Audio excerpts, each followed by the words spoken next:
Xitay 9 nafar ئەنگىلىيەlik şəxs və 4 organga ئىمبارگو يۈرگۈزگەنلىكىنى e'lon qildi və ularni yomon g'arazda yolg'on va soxta uchur tarqitish bilan aybladi. Xitay Tashqi ishlar ministrligi 26 mart kuni bayonot e'lon qilib, Uyg'urlar masalasida eng kuchli fikr bayon qilib kelayotgan Angliyaning 5 nafar parlament a'zosini o'z ichiga olgan 9 kishiga jazo berganligini jakarıldi. 22 mart Angliya Yevropa İttifaqı, Amerika və Kanadaga qoşulub Uyğur qırğınçılığına çetişlik 4 nafar Xitay əməldari və 1 Xitay orginiga embargo yürgüzgənligini e'lon qilgan edi.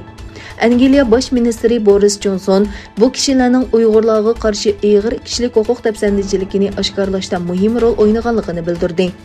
Bu 5 nafar parlament a'zosi Angliya Konservativlar partiyasining sobiq rahbari Duncan Smith, Nusran G'ani, Tim Lofton, Baroness Kennedy va Lord Alton.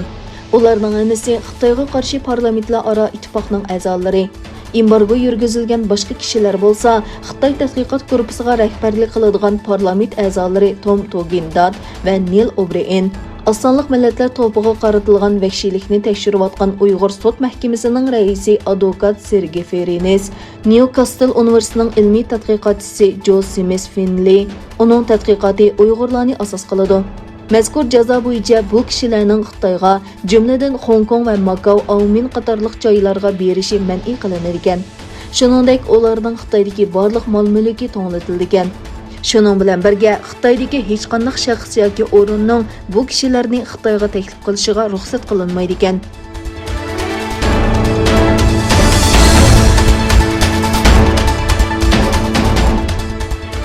Һиндонезиядagi bir guruh o'quvchilar namoyish o'tkazib, Uyg'urlarga qaratilgan kishilik huquq tafsandichligi va zo'ravonlikni to'xtatishga chaqirdi. Islom o'quvchilar birlashmasining bir guruh a'zolari poytaxt Jakartadagi Xitoy elchixonasi oldida namoyish o'tkazdi.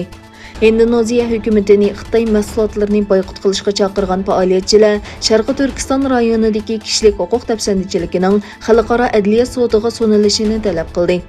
Programmani tashkillovchi Remo Bukes Anadolu agentligiga biz Uyg'urlarga qaratilgan qiynash va qirg'inchilik qatorliq har xil kishilik huquq tafsandichiligini to'xtatishga chaqiramiz dedi.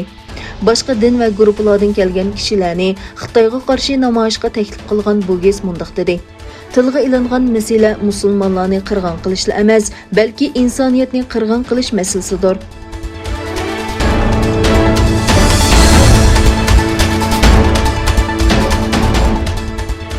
Aqsaray bayanatçısı Jin Pisaki, Xitayning Uyg'urlarning mەjbۇرىي ئەمگىكى سەۋەبىدىن Xitoy bilan bo'lgan savdoni uzgan marka va şirketlarga bo'lgan bisimini misol qilib, biz Xitoyning Sharqiy Turkiston rayonidagi kishilik huquq tafsandichiligini to'xtatish va mەjbۇرىي əmgak bilan ishlab chiqarilgan mahsulotlarni import qilishning oldini olish uchun kuchli tadbir qo'llanayotimiz dedi. Amerika iste'molchilarining pullarining nega ketganligini bilish huquqi borligini ta'kidlagan Pisaki mundaq dedi. Biz xalqaro jamiyat Xitoyning xususiy shirkatlarga bo'lgan sodiqmanligini bozorga qarshi qurol sifatida ishlatishga qarshi turishi kerak deb qaraymiz.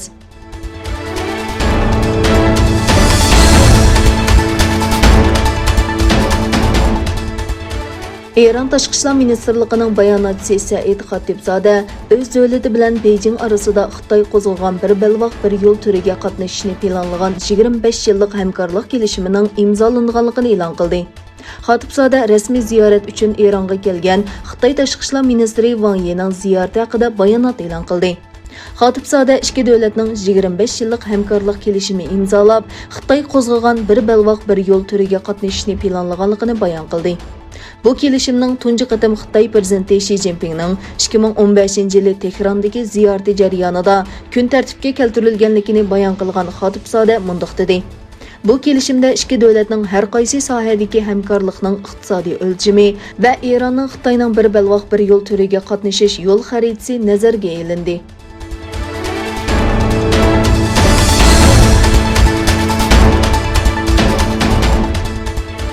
Xitoy Tashqi ishlar ministrligi Washington hukumatidan Tayvandagi mustaqillikni qo'llaydigan kuchlarga yolg'on signal bermaslikni talab qilib, Amerikaning bir Xitoy prinsipiga ig'ir xiloflik qilganligini o'ttirib qo'ydi. Ministrlikning bayonotchisi Hua Chunying qaralik muxbirlarni kutib olish yig'inida dengiz qirg'oqi muhofazat atrofli xizmat guruhi qurib, Tayvan bilan Amerika o'rtasidagi dengiz hamkorligini oshirish imkoniyatiga ega qiladigan kelishim haqida to'xtaldi. Bayanatçı Xua ئامېرىكىنىڭ aloqador kelishimlar bilan bir Xitoy prinsipi va xalqaro qonun prinsipiga ig'ir xiloflik qilganligini bayon qilib, Xitoy buningga qat'iy qarshi turdi dedi. Tönögün, Amerika bilan Tayvan o'rtasida imzolangan kelishim qonunsiz baliq tutishni azaytish, dengizda birlashma izlash va qutqizish xizmatlari elib berish va dengiz okean boyligini qo'g'dashni o'z ichiga oladi.